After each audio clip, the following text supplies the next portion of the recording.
All right, ladies, let me introduce you to the speed square. Call it a square, but it looks like a triangle. This is a combination of several tools through the years.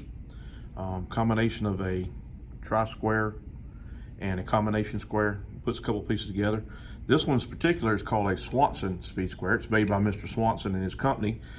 He was a genius.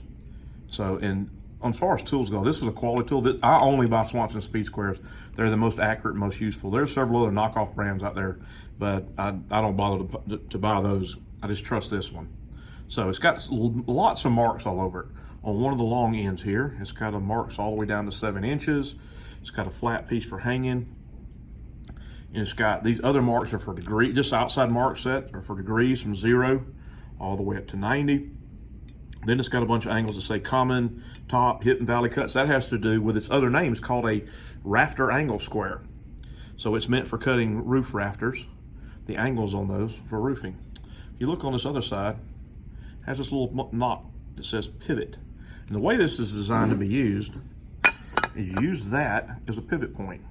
So if you lay it up here and you lock it in tight against the wood right there, it's going to give you a perfect line for a cross cut. It's also got built in on the other end here. If you lock the edge in, start from the pointy edge, you make a perfect 45-degree miter. But the other thing this thing is designed to do with all these degrees that are on here, 0 through 90, if I start with my pivot point, lock it in place and where I want it, and then when I pivot it around, and if I read the line out here where it says 20, I come back here and I'll have drawn a 20-degree angle, my point of origin.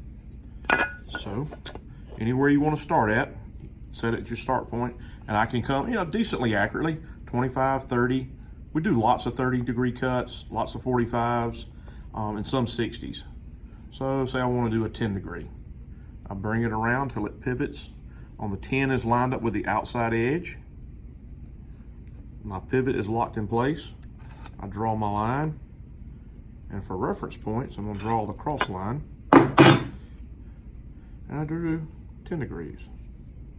All right, so what I'm going to want you to do is grab a piece of scrap, grab a speed square, grab a writing instrument, and I want to see lines at 30, 45, and 60. Video it and turn it in. Thank you, ladies.